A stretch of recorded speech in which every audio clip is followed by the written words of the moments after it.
Bonjour, ici les étudiants en journalisme à Lannion. Voici nos titres. Sécurité sociale. Le gouvernement souhaite faire des économies sur les maladies longue durée. Patients et associations sont vent debout. Explications à suivre. Dans les Côtes-d'Armor, certains EHPAD autorisent leurs résidents à amener leur animal de compagnie. Cependant, cette nouvelle mesure ne satisfait pas tout le monde. L'accessibilité, un enjeu important à la mairie de Lannion. Pour en parler, nous recevrons Marielle Maréchal, chargée de mission handicap et prévention santé, en fin de journal.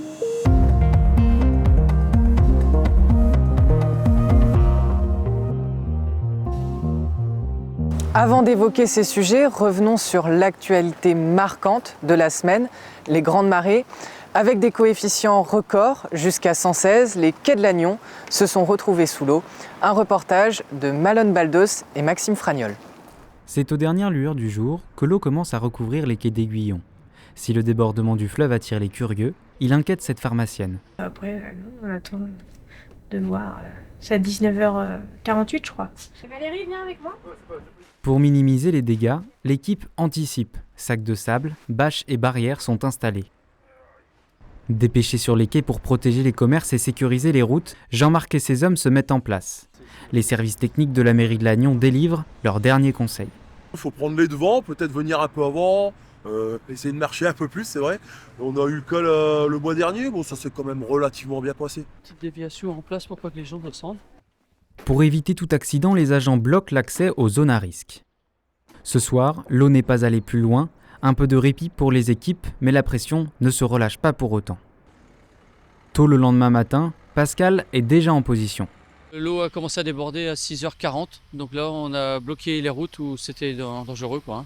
Donc on a le panneau d'info là qui nous indiquait déjà depuis une semaine, les gens étaient déjà prévenus, et là depuis 6h40, donc pour sécurité pour les commerçants, nous avons fermé les routes, quoi. Le soleil à peine levé, cette habitante de Lannion admire le spectacle, pied dans l'eau.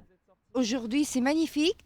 La mer est plate, on dirait un étang, on n'a pas de vent. Moins drôle du côté de la pharmacie où un petit nettoyage s'impose dès l'ouverture. Les artères principales de la ville sont restées impraticables quelques heures avant de réouvrir dans la matinée. Les maladies longue durée dans le viseur de l'État. Sommé de faire des économies, le ministre de la Santé réfléchit à moins rembourser les affections longue durée, ce qui inquiète les patients et les associations. Un reportage de Janice Gallard.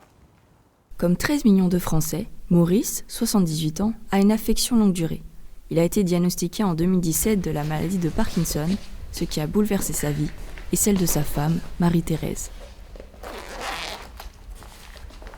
Ce qui est coûteux, c'est évidemment les séances d'orthophonie, quand c'est toutes les semaines, et de kiné.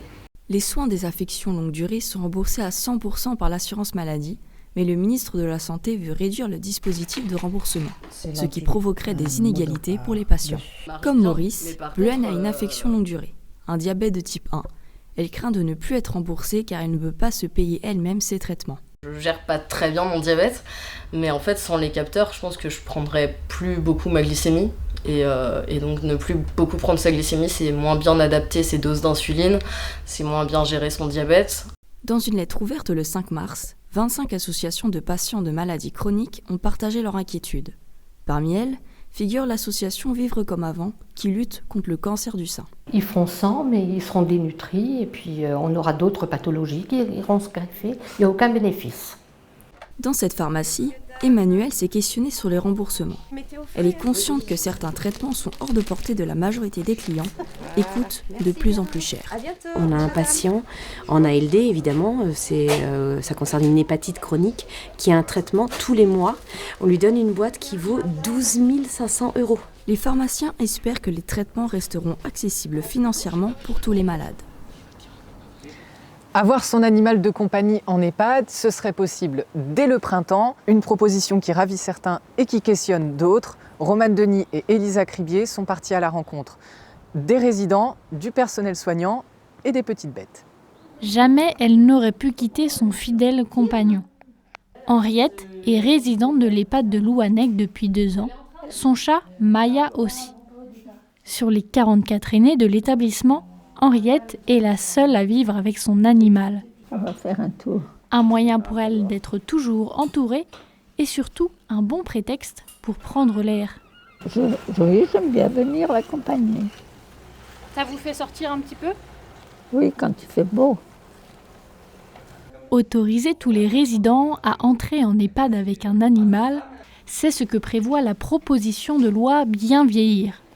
Même s'il pense que cette mesure est bénéfique pour les seniors, cet aide-soignant estime qu'elle serait contraignante pour le personnel. Si la personne n'est plus capable de s'occuper elle-même de son animal, ça veut dire que ça va être à nous de le faire. Donc ça va être un boulot monstre en plus pour les filles et pour nous, pour tout le monde.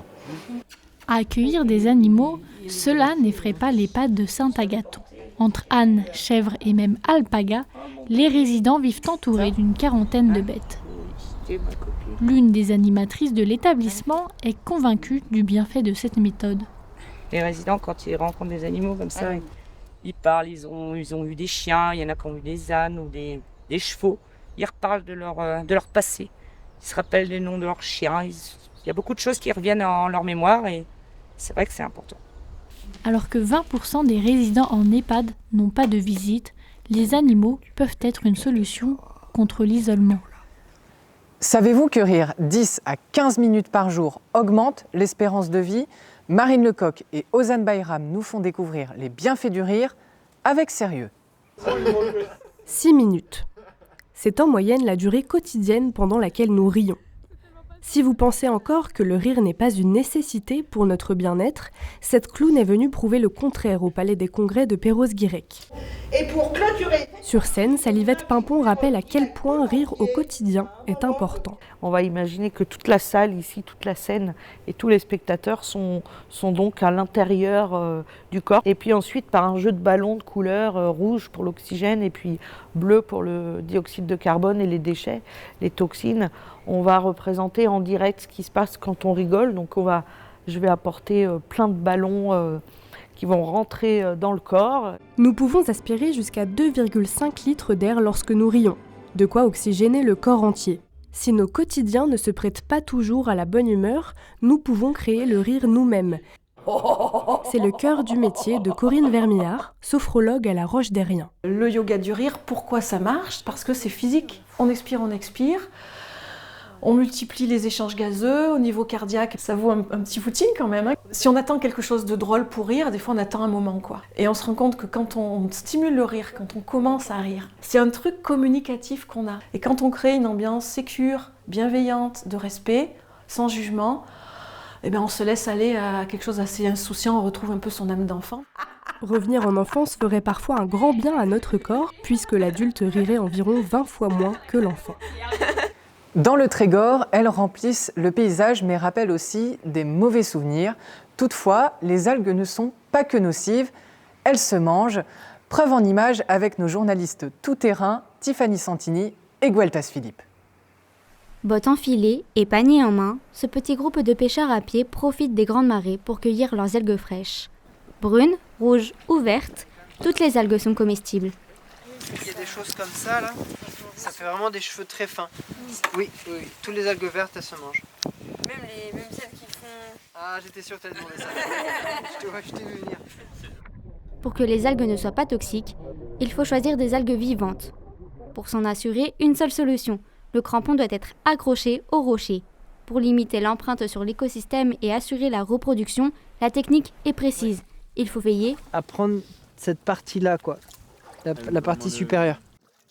Un cours intensif de 2 heures, les pieds dans l'eau. Identifier, découper, nettoyer les algues, un flot d'informations pas si facile à retenir. Et là, celle-là, elle est pas transparente, elle est polluée par une autre algue. Donc la tienne, elle est pas bonne. Tac, t'as qu'à écouter. Le petit groupe reprend la route, direction la cuisine. C'est l'heure de l'inventaire. Au menu du soir, nori, dulce, fucus denté, laitue de mer, ficus et spaghetti de mer. L'objectif est d'améliorer notre assiette et notre santé grâce à cette surprise gustative. Et la qualité nutritive on va dire, des repas en moyenne est assez basse. Et là, en ajoutant quelque chose comme les algues, on augmente considérablement la valeur nutritive de tout ce que l'on cuisine. Les algues cuisinées comme condiments accompagnent le repas et les sourires des apprentis cuisiniers. Première fournée. Place maintenant à notre invitée, Marielle Maréchal, bonjour. Bonjour. Vous êtes chargée de mission handicap et prévention santé à la mairie de Lannion. La ville est en travaux, c'est un secret pour personne. Dernier grand chantier en date, les travaux qui ont commencé quai d'Aiguillon pour une durée de 1 an. Ces chantiers ont pour but de rendre la vie plus facile aux personnes à mobilité réduite. Est-ce qu'il reste encore des zones qui sont difficiles d'accès et quelles sont les solutions qui peuvent être mises en place ? Donc il y a encore pas mal de choses à améliorer. Il y a les nez de marche effectivement pour le repérage pour les personnes avec un handicap visuel, les bandes d'éveil à la vigilance, les mains courantes, les bateaux aussi, au niveau des trottoirs pour faciliter le passage d'une personne en fauteuil roulant. Le mobilier urbain aussi, parfois, il faut aussi proposer du mobilier urbain qui permette d'adoucir le cheminement, surtout avec une topographie qui est assez pentue. Est-ce que vous auriez un exemple concret à nous donner ? Oui, on nous avait demandé particulièrement de travailler entre le centre-ville et l'hôpital de Lannion. Donc on avait commencé à faire le cheminement avec une personne en fauteuil roulant. Donc il y avait pas mal d'endroits où il y avait des difficultés. Il y avait de la signalétique ou des poteaux, des lampadaires qui bloquaient le cheminement. Donc là-dessus, il va falloir qu'on travaille là-dessus. Il y avait également les stationnements PMR qui n'étaient pas assez avancés, proches de l'hôpital. Donc c'est des éléments comme ça qu'il faut revoir. On parle de l'accessibilité à l'extérieur, mais des problèmes existent aussi à l'intérieur. Mardi avait lieu une réunion à l'espace Sainte-Anne. Comment faciliter le quotidien des personnes à mobilité réduite à l'intérieur ? À l'espace Sainte-Anne, on a particulièrement repéré les difficultés en lien avec la signalétique pour le repérage, s'informer, etc., s'orienter. Il y avait également des nez de marche qui n'étaient pas assez contrastés et puis des pavés qu'il fallait recaler un petit peu. Très bien, merci à vous, Marielle Maréchal. Et voilà donc qui referme cette édition. Merci de l'avoir suivi. Très belle journée à vous.